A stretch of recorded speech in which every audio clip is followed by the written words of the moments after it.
The Blake estate stood where roads gave up. Beyond the last signpost of Northumberland, past the stone bridge no map recorded, a field of low mist stretched in every direction. The moor had no fences, no birdsong, and no footpaths that stayed firm for more than a mile. It swallowed hoofprints by dusk, erased footprints by morning, and drank sound like it was water. That year, 1853, the rain didn't stop for 14 weeks. Villagers called it a curse. The Blakes called it a season. At the edge of the moor, no one asked questions that needed repeating. She was called Margaret Ellenwood, the midwife from Denton Hollow. 37 years old, known for her quiet hands and colder judgment, trusted enough to birth 3 generations of farmers without a single death. On a fog-drenched morning, she accepted a private carriage sent by the Blakes. She told her sister she'd return by evening. No one saw her again. The carriage came back empty, the driver silent, the horse foam-flecked and shaking. When asked, the Blake housekeeper claimed no midwife had ever arrived. Said she must have turned around or fallen sick on the road. Said the lady of the house had delivered alone. Said the child was stillborn. Said it was over. Then, in the village record, the name Margaret Ellenwood was struck through with a line so deep it split the page. 3 weeks later, a boy collecting peat on the edge of the moor found a black leather shoe curled like a sleeping mouse beneath a stone. It matched the ones Margaret wore. Inside the sole, stitched into the lining, were the initials M.E. But the laces were missing, and the leather had bite marks that did not belong to any animal known to that land. When brought to the Blakes, the housekeeper refused to touch it. She said it was nothing, just a shepherd's rubbish. But the boy remembered the smell. It was not rubbish. It was sweet, like iron and sugar mixed. The Blake estate did not toll bells for stillbirths. No mourning cloth was hung. No grave was dug. The chapel on the hill remained locked, and the nursery window stayed boarded, though the candles inside burned each night until 3. On one night, a traveling merchant swore he heard something like a child crying, though not quite like any child he'd known. It came in gasps and gurgles, then stopped so sharply it made his ears ring. When he mentioned it in the pub, the barkeep asked if he'd been drinking. When he said no, the barkeep poured him a shot and slid it across the table without a price.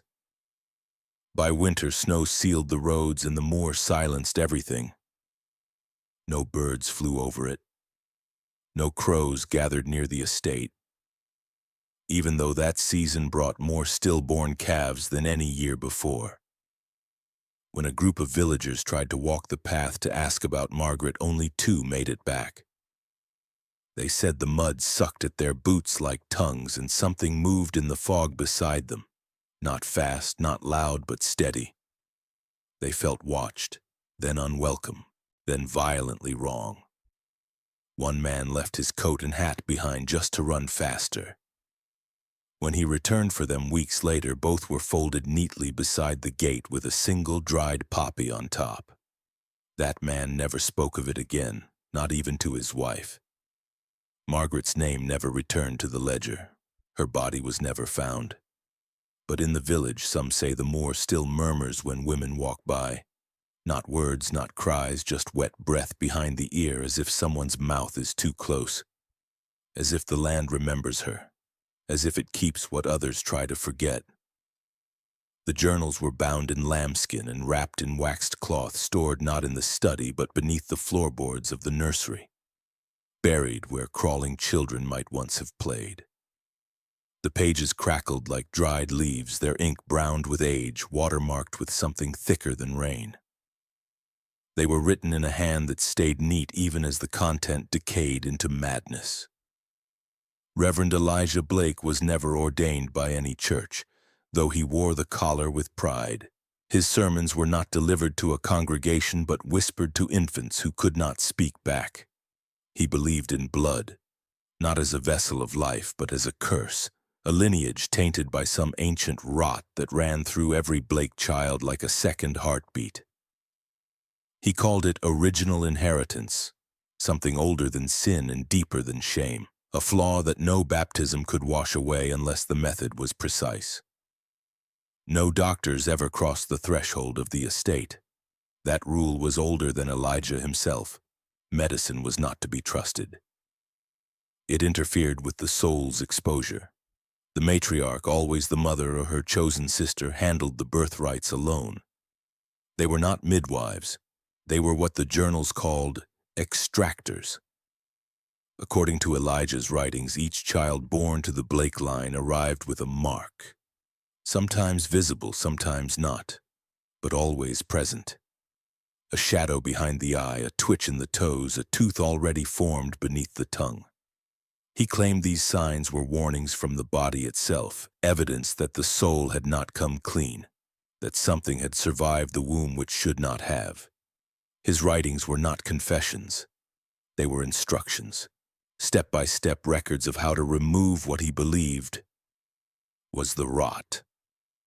One page described the use of heat, not fire but controlled warmth, applied to the base of the skull until the skin thinned like wet paper. Another page detailed a special clamp made of copper and bone, used to hold the infant's jaw in place during what he called oral silencing. A carved bit of beeswax was placed beneath the tongue and then melted down so that no early sound could escape without passing through what he called the purifying burn. He claimed that a soul which first speaks through pain speaks only truth. Another entry mentioned a tincture of ash and milk fed within the first hour to test the throat's integrity. If the child choked, the journal said, the body was not worthy. If the child swallowed, the body had accepted the ritual and could be judged later. Elijah signed each instruction with a symbol rather than a name. A small spiral with a line through it, which historians would later find carved into the floorboards of the nursery, just beneath the crib that never creaked. There was no mercy in his words, no sense of grief or second-guessing. In one chilling entry he wrote, "I held her for 1 hour. She did not cry. I knew then she had swallowed the whole of it. The fire, the old guilt. She smiled at me. I placed her back into the font." There was no follow-up entry. That page ended with a faint red smudge at the bottom, finger-shaped, turned inward.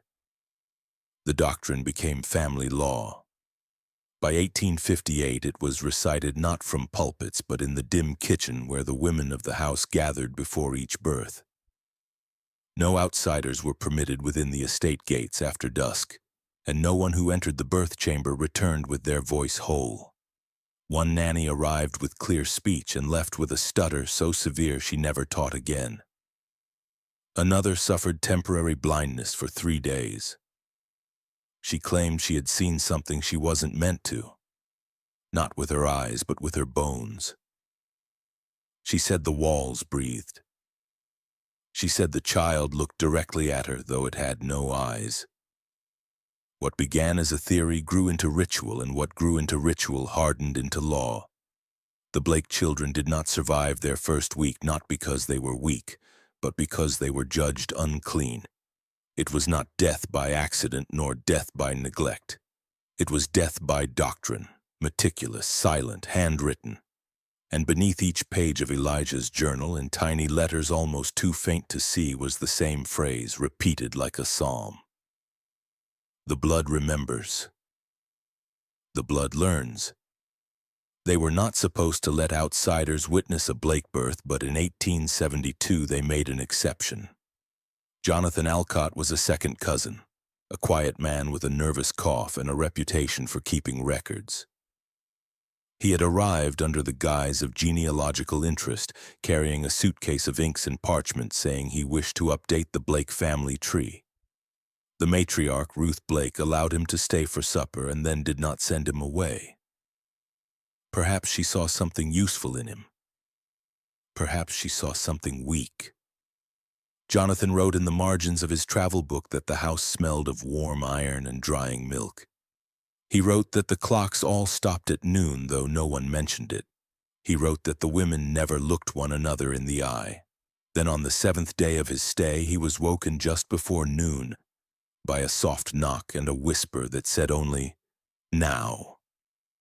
They brought him into the chamber without words.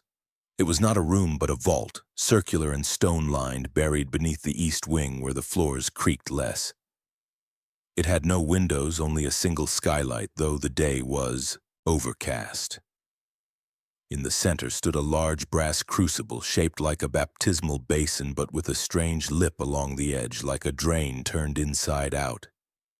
The crucible was steaming, though there was no fire beneath it. Its surface shimmered, not with water, but with a pale, cloudy film that moved without wind. Around it were 4 chairs carved from a dark wood streaked with black stains, as if something had bled along the grain. One chair was always empty. That was the rule, they said, for the one who did not return. The child was placed into the crucible naked and silent. There was no mother in the room.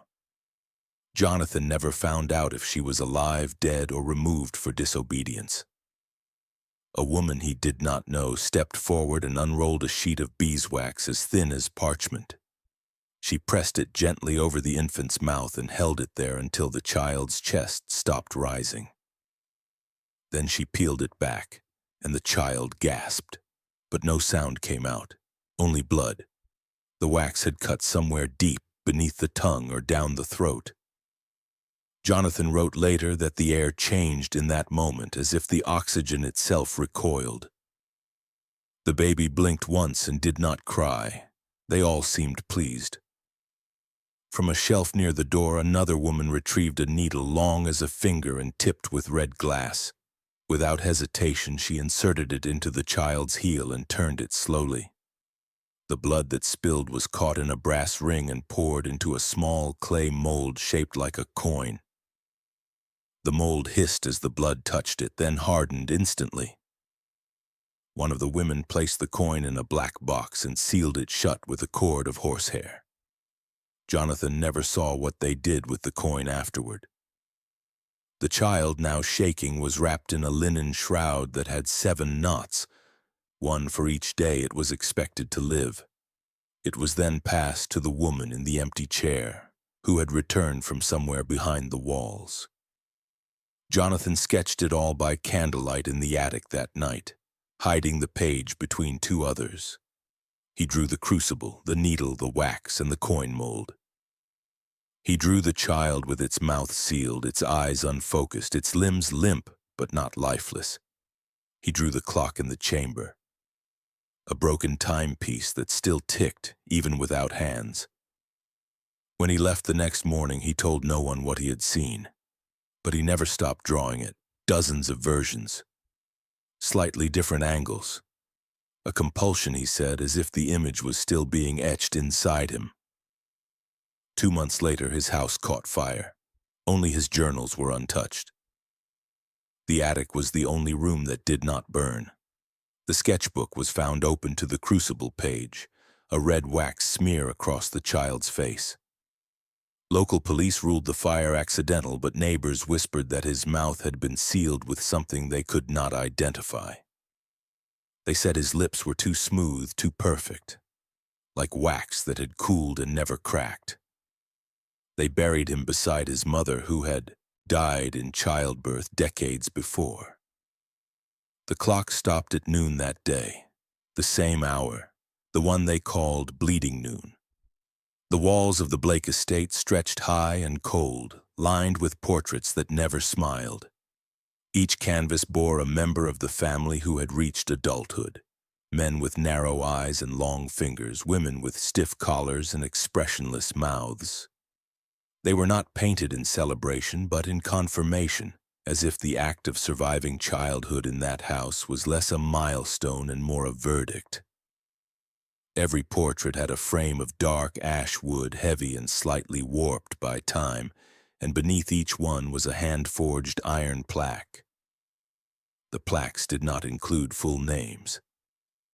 They simply stated first names and years lived, as if surnames were too proud and lifespans too short to be believed. Most plaques ended before the age of 30.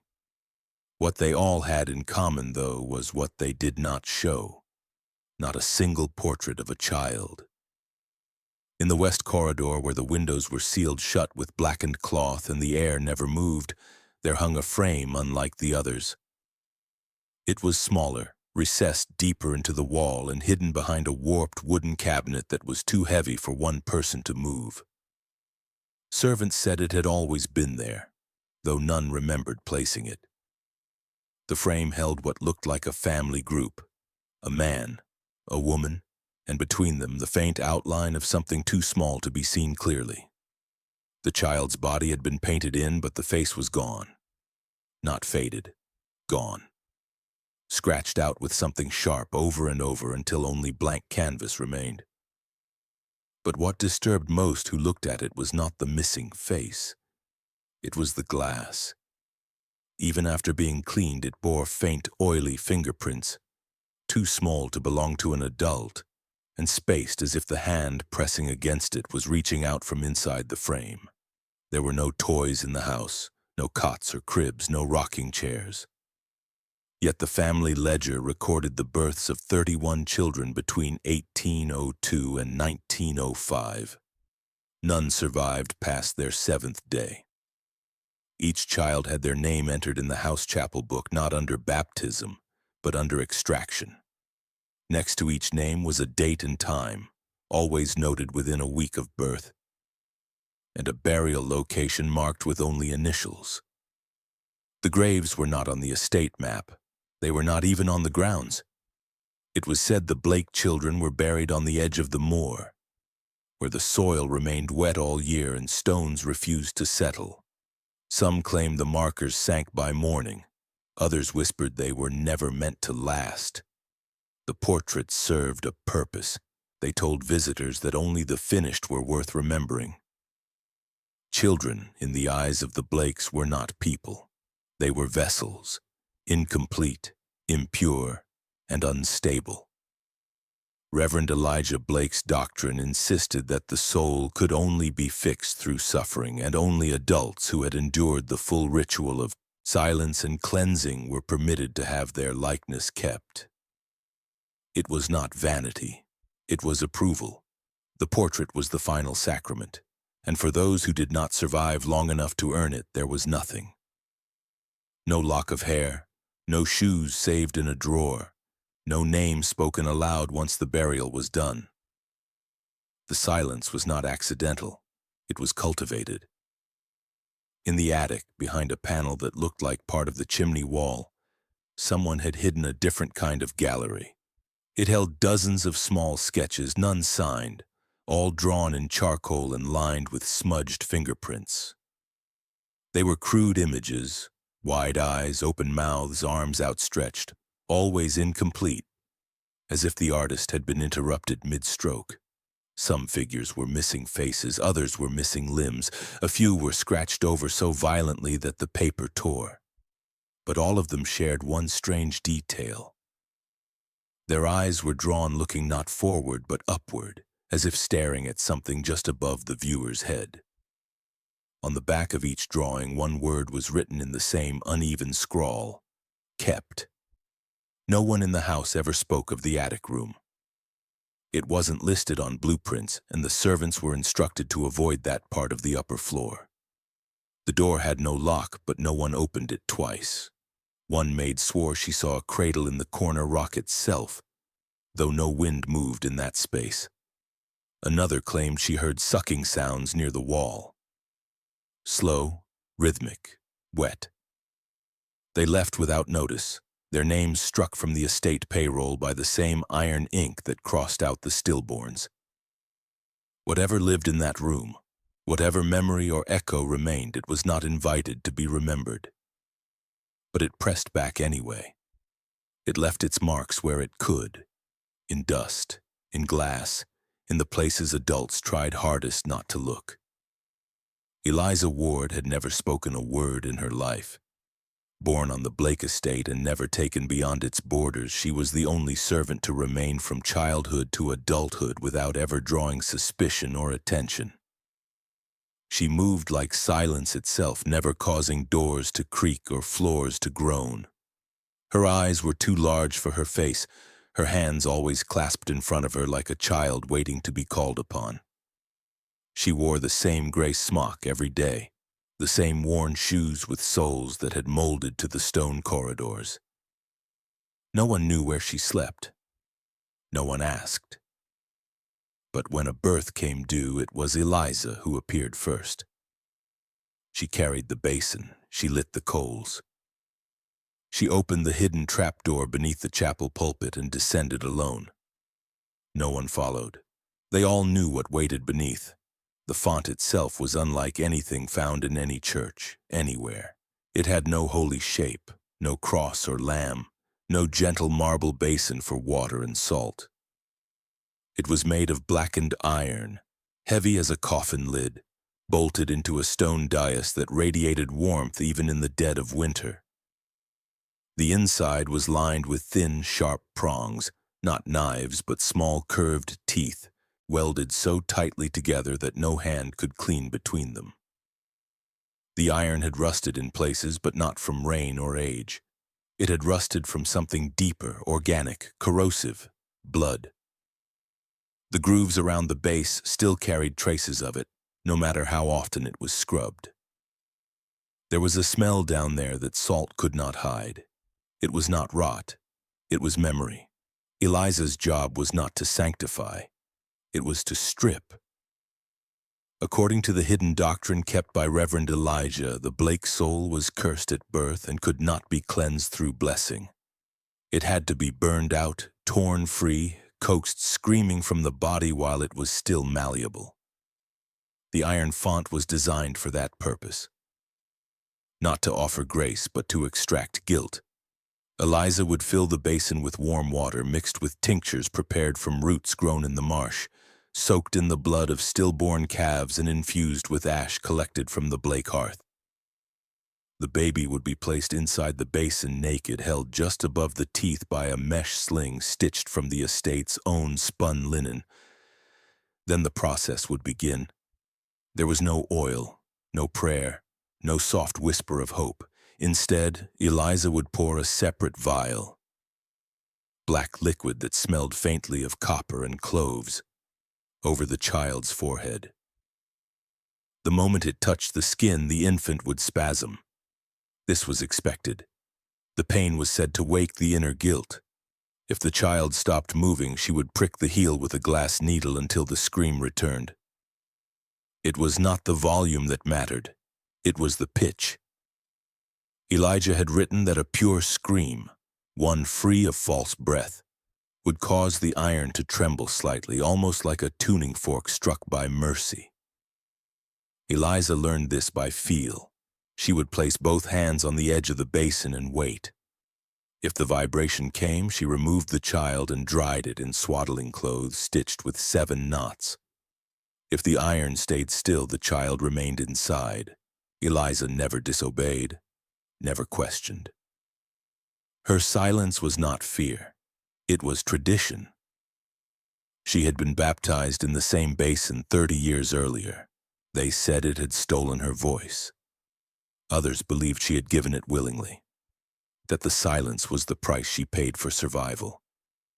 In every birth that followed, she stood as witness, not guardian. She never wept. She never flinched. One nursemaid once tried to take the child from her hands mid-ritual. Eliza did not resist. She simply stepped back, and the child fell from the sling into the iron teeth below. The scream it gave was brief. The silence that followed was total. The nursemaid left the estate that night and was found weeks later in the marsh, her mouth filled with linen strips tied in 7 knots. When Eliza died, they buried her beneath the chapel without marker, beneath the font she had tended all her life. The iron teeth remained. They never rusted further. Some claimed the font had gone cold after her passing. Others whispered it hummed louder. No one used it again. But in the chapel, the trapdoor stayed, and the stone above it grew darker each year. In the winter months, children from the nearby village would dare each other to knock on the chapel door at night. They swore they heard something breathing beneath the floor. Not loud, just steady, as if waiting. As if something still sat in the dark, hands pressed to iron, listening for the next scream. By 1886, the deaths had become routine. Blake children were always buried within a week, always without witnesses, always in sealed coffins no heavier than a sack of potatoes. The village knew not to ask. The midwives no longer came. The chapel doors stayed bolted from within. But there were records that had to be filed, and the county required official signatures. That was how Thomas Levering, a government-assigned coroner from Alnwick, came to the Blake estate.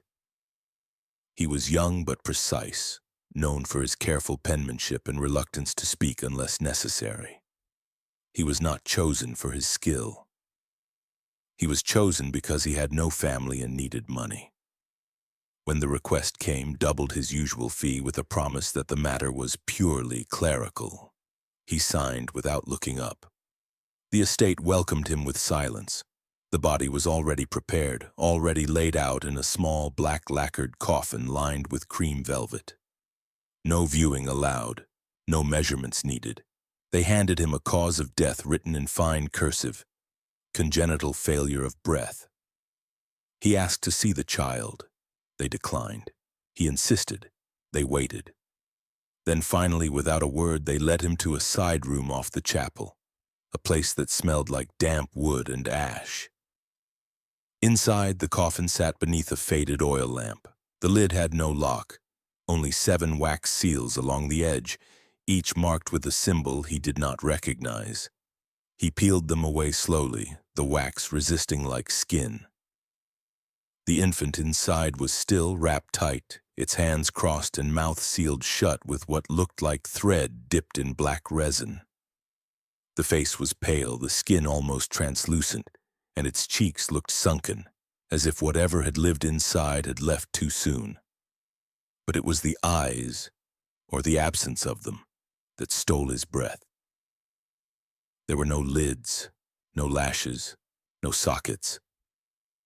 The skin stretched smooth and blank across the upper half of the face like wax poured and left to set without shape. He reached forward, then stopped. He knew he was not meant to touch it. He was not meant to see it. But something in him wanted to mark the moment, to leave a record behind. Not an official one, just proof to himself that he had not imagined what he saw.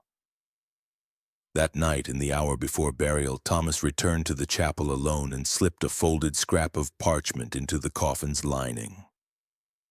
On it was a sketch, crude, done in haste, but unmistakable. A child's face with no eyes, no lids, no trace of vision, just smooth skin, stitched mouth, and a neck marked with faint circular bruises.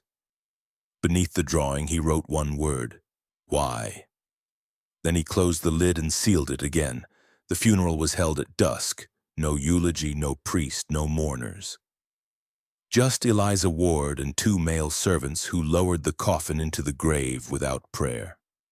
Thomas Levering never returned to Alnwick. His name was quietly replaced in the coroner's registry 2 weeks later with a note: transferred due to health.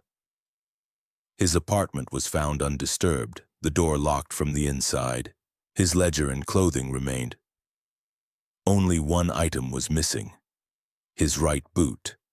Months later, a worker cleaning the estate's old furnace discovered something lodged deep in the grate. It was a leather boot, twisted and half melted, its heel fused to the iron. The initials TL were burned into the sole. Inside the boot, they found a coin. Not currency, but a mold-stamped disc made of hardened blood, just like the ones from the ritual Jonathan Alcott had once described. The coin bore the Blake spiral, and on its back a series of tiny scratches like an etching made in desperation. When held to the light, they formed the outline of a child's face, the same blank eyeless face Thomas had drawn. The report was never filed. The boot was never claimed. The Blake estate denied any knowledge of the coroner's visit. They said no death had occurred that month, no birth either. But in the chapel's burial ledger, hidden behind a false panel in the pulpit, there was an entry scrawled in dark ink, half smudged by what looked like ash. It listed no name, only a time and symbol. Born at 3rd bell, Eyes not given, voice refused, returned. No signature followed, just the same spiral, drawn 3 times with each loop thicker than the last, and below it, smeared faintly across the page, the shape of a single fingerprint, burned, pressed, human, not quite whole. Her name was Judith Hale, and she had been brought to the Blake estate from a convent orphanage at 17. Like most girls chosen for domestic service, she was small, obedient, and trained not to question pain when it walked past her in uniform. She scrubbed quietly, folded with precision, and learned not to flinch when she heard muffled cries behind thick stone walls. The nursery was her assignment. Not the nursery filled with toys and cradles, but the windowless chamber beneath the north tower where infants were kept for observation before being declared viable. She never saw a child grow older than 7 days. She was told that their deaths were natural, that some families were simply cursed with frail blood. But she knew better, and after 5 years of silence, her hands began to tremble each time she folded a burial cloth. She began writing what she could not say. The letter was never sent, but it remained folded beneath a loose floorboard, hidden in the nursery hearth, stained at the edges with sweat and something darker. She wrote that the ritual was called the silence. It took place within the first 12 hours of birth, always before the child could cry. If the cry came early, the ritual was delayed. The matriarch insisted that no sound was to escape before the body was prepared. The preparation was precise. A curved glass rod no thicker than a knitting needle was inserted beneath the tongue through a shallow incision made at the base. The rod was hollow and filled with a liquid that hardened at body temperature. Once inside, it locked the tongue forward slightly, making it difficult for the child to latch, to cry, or to swallow fully. The pain was constant but quiet. Judith described the sensation as one that taught the body to obey before it ever learned to speak. After the rod was set, molten wax was dripped into each ear canal. The wax was not poured but dropped from a height of exactly 18 inches, 1 drop per ear, timed between breaths. The wax used was mixed with ash from the family hearth, bone dust from the estate's cattle, and a drop of blood from a woman who had birthed and buried at least 3 children. This was the sealant. It did not deafen the child completely, but it dulled sound in a way that altered perception. Infants subjected to it did not startle at sudden noise. They did not turn their heads to voice. They looked only at light, and only if it flickered. Judith wrote that the babies grew quiet not because they were comforted, but because they were confused, disoriented by pain that came without cause and touch that arrived without warning. They floated in stillness until their systems collapsed. She described one child who resisted. A girl born with strong lungs and an angry scream that echoed through the house before they could reach her. By the time Judith brought her to the chamber, the child was already hoarse. The matriarch was furious. They performed the silence anyway, but the child's muscles refused to relax. Her jaw locked. Her body trembled for hours. They wrapped her in linen soaked with bitterroot and left her in the observation chair for 3 days, eyes open but unblinking. On the 4th day, she died without sound. Judith claimed that when they removed the rod from her tongue, the glass had shattered. Tiny shards remained inside. They buried her deeper than usual outside the family line, in unmarked ground. Judith wrote that after that incident, she was no longer trusted to assist with the silence. Instead, she was ordered to prepare the chamber afterward, to clean the wax, replace the rods, dispose of the bloodied cloths. She followed orders, but her mind was slipping. She started to see her own reflection in the iron tools. She began hearing wet sucking sounds where there was no one present. One night she dreamt that the rod had been placed in her mouth and that she could not breathe unless she stayed perfectly still. She woke to find blood at the corner of her lips and her jaw locked shut. She began writing the letter the next day. She used the back of a hymn book, torn into 4 sheets and signed only her initials. But before she could hide the pages, her body was found on the chapel floor. Her jaw had been wired shut with black thread, the same thread used on the children. Her tongue was missing. The wound had been cleaned, cauterized. Officially, she was ruled a suicide. The matriarch declared it a tragedy. The estate doctor filed it away as mental decline. But in the margin of the ledger next to her name, someone wrote a single word in shaking hand: witness. And beneath it, the spiral mark of the Blakes, drawn not in ink but in candle wax, hardened across the page like a mouth that would never open again. Behind the Blake library, past shelves lined with hollow books and ledgers with glued pages, there was a panel that swung inward when pressed with the right amount of pressure just above the spine of a misnamed medical volume. The passage behind it curved downward in slow spirals, lit only by a single hanging lamp that never flickered, no matter how long it had burned. At the end of the descent sat a door with no knob, only a brass handle fixed to the center like the lid of a sunken well. When pulled, it revealed a circular room not listed on any plan of the house. The Blake family called it the observation room, though no records ever described what was being observed. The room had no corners. Its walls curved endlessly, smooth and padded in dull gray silk that was always cold to the touch. The chill in the room was unnatural. Not cold like winter, but cold like breath withheld. The kind of cold that seemed to hum beneath the skin. There were no beds in that room, no cribs or blankets, no rocking chairs to soothe or books to comfort. At its center stood a copper chair, not built for adults, not quite fitted for infants either, but shaped like something meant to restrain rather than support. It had a headrest that tilted forward at a fixed angle and a tray that folded over the chest like a harness. Beneath the seat was a basin built into the floor with a drain that spiraled outward in concentric rings. The same pattern etched into the family crest. The copper was polished smooth, but darkened in patches that no cleaning ever erased. Eliza Ward had once polished it for 6 hours, only to find her own face reflected back with eyes that didn't belong to her. After that, she refused to enter unless summoned. Infants were placed in the chair after their 5th day, if they had survived the silence.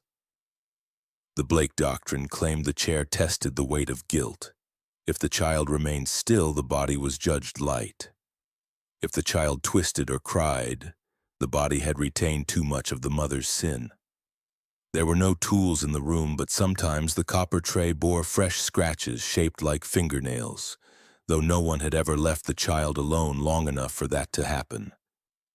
Mirrors lined the ceiling, warped slightly to reflect the chair from every angle. Caretakers were told to watch the mirror, not the child. Eye contact was discouraged. Emotional attachment was called a distortion of outcome.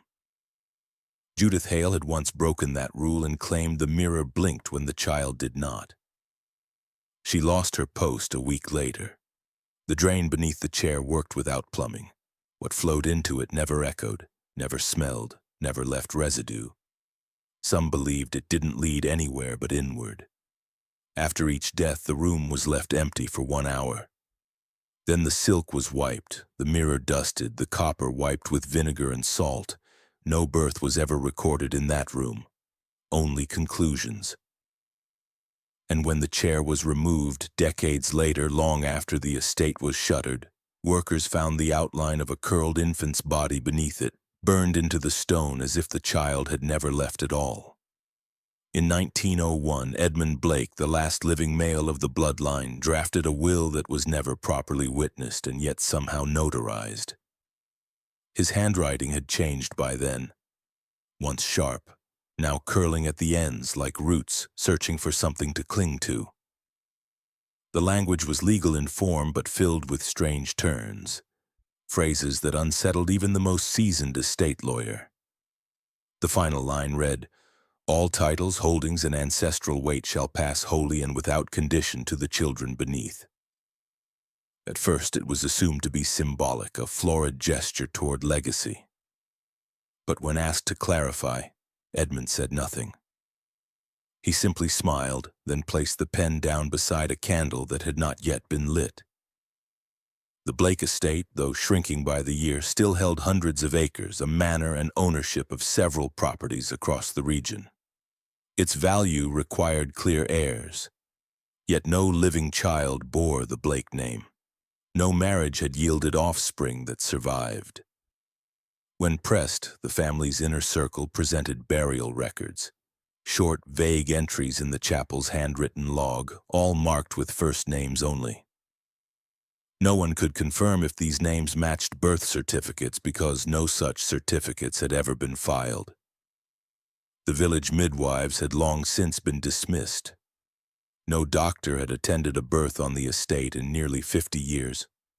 All that remained were rows of headstones so small they were often mistaken for markers of pets. The court sent an investigator, but the gravekeeper, a man named Wallace, whose own memory seemed to bend around the questions, could provide little. When asked how many children had been buried, he answered 47. When asked how many of those coffins had weight, he paused and replied, "Just 3.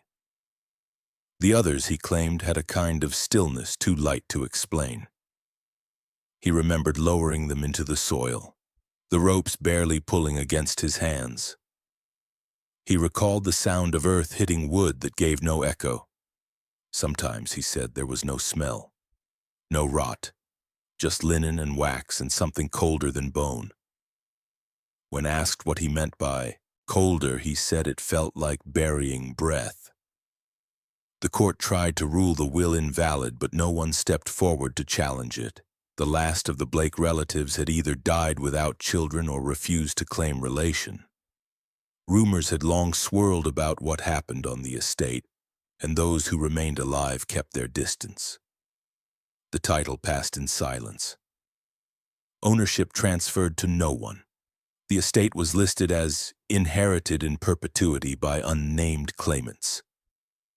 When pressed, the clerk simply copied the will's phrasing into the ledger, word for word, the children beneath.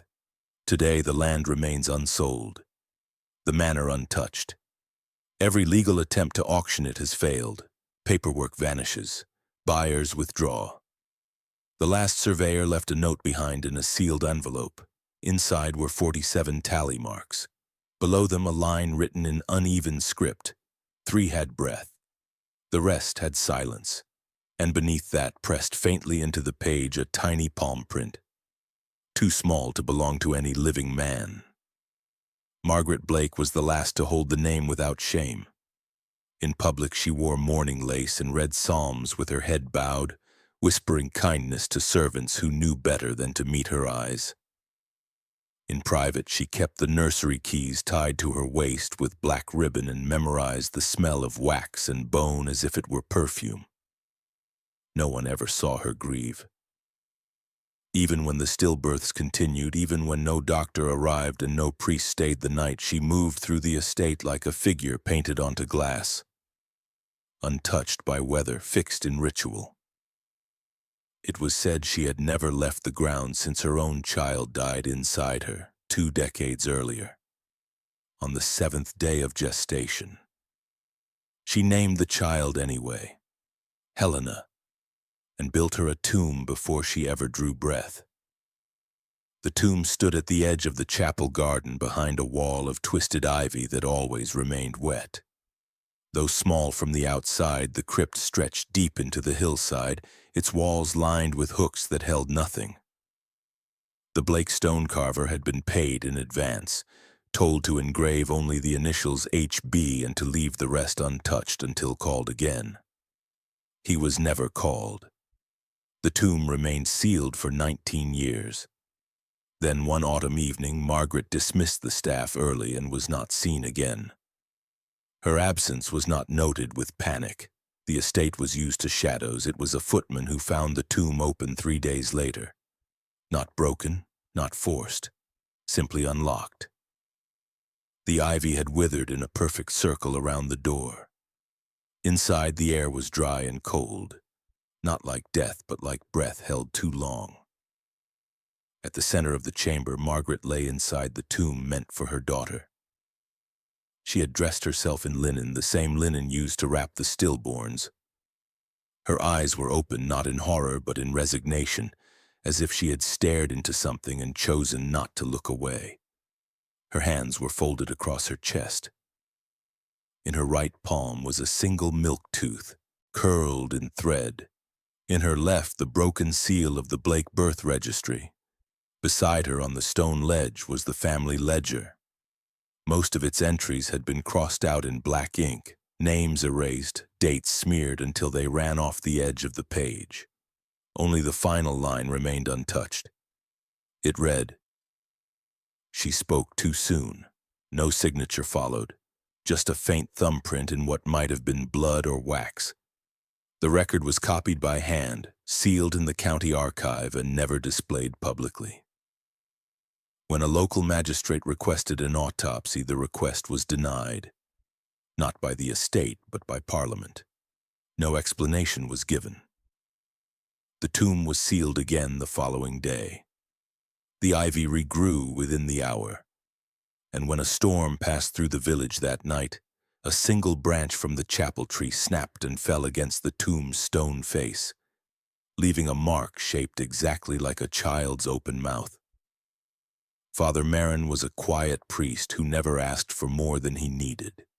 He had served the parish outside Northumberland for nearly 4 decades, long enough to see every family in the region lose something they refused to speak about. He did not pry. He gave last rites in silence and never asked what had been done before the body was washed. When the diocese sent him the Blake baptism book for preservation review, he accepted it without hesitation. It arrived in a sealed crate lined with sheep's wool, wrapped in gray linen that smelled faintly of wax and mildew. The covering bore no cross, just a spiral burned into the corner, faint but deep, as though someone had pressed it in while the leather was still breathing. He waited until evening to open it. Rain tapped against the rectory windows as he unfolded the linen and placed the book on his desk. The cover was cracked and curled at the edges, but the spine had not broken, even after a century of misuse.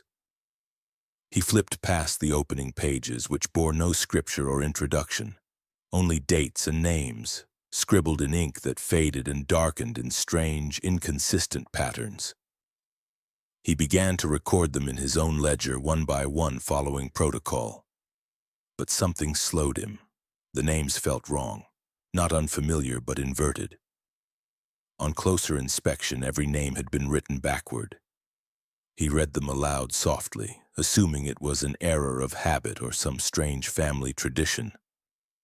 But the discomfort grew with each line. By the 7th name, he noticed the ink had changed, thicker, almost oily, with a shimmer that caught even in low candlelight. He ran his fingers over the page and felt a faint raised pattern beneath the words, like scars under skin. The 7th name was Hannah, written as Anna H., but the final letter was reversed. The stroke curved in on itself like a closing eye. He continued reading aloud, trying to steady his breath. The room felt smaller. His candle sputtered once, then held. On every 7th line, the ink changed, not just in color, but in smell.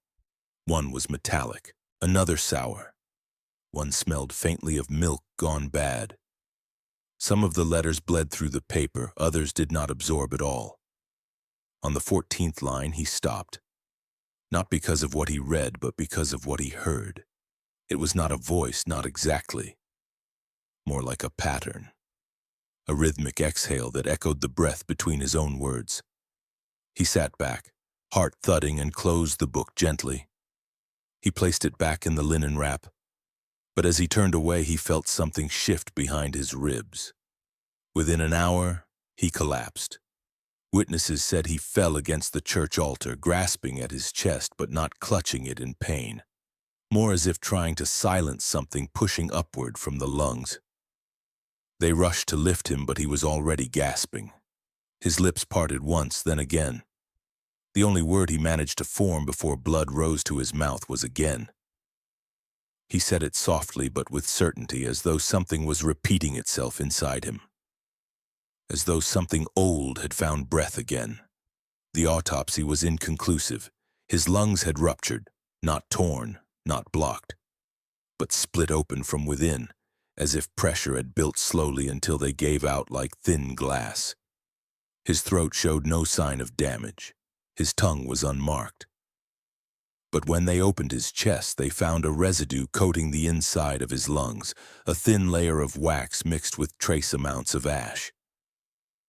A pathologist claimed it resembled candle soot, but denser, almost woven. It had formed a pattern across the tissue, looping and tightening like handwriting trying to etch itself onto living flesh. The baptism book was returned to the Blake estate by order of the bishop, sealed in a lead-lined crate and locked in the chapel vault. No further review was permitted. Father Marin's notes were burned by the archdiocese for reasons never stated. But a groundskeeper who helped clean the rectory said that when they packed up the priest's desk, they found 7 candles burned down to the wick, all identical in size, though no one remembered him ever lighting them. Beneath the desk was a page torn from a personal notebook. It bore one phrase, written backward in shaking hand. They still answer when named, and at the bottom the ink had dripped off the page in a perfect spiral. By 1911, the Blake estate had become more rumor than residence. Locals spoke of hollow coffins and soundless births in the same tone they used for bad weather. Something to expect, not change. But the whispers had thickened into reports, and the reports had found their way to London.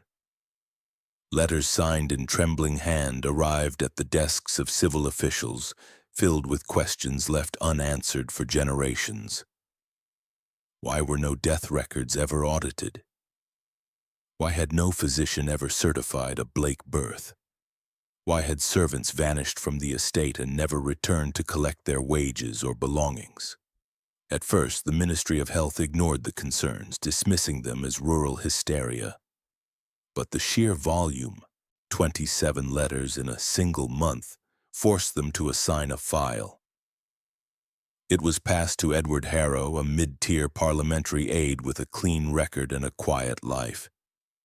He was not particularly brave nor particularly curious, which made him the perfect man to make it go away. His assignment was simple: review the Blake estate for irregularities, confirm there was no criminal negligence, and file a short memo to archive. He began with the land deeds, but they led nowhere. The original titles had been reissued multiple times, always with gaps in ownership, always tied to a trust with no living claimant. He moved to the birth and death records, but they contradicted each other. Infants registered with no attending physician, then buried without coroner signatures. None of it made sense, and all of it returned to the same phrase in every ledger: the children beneath.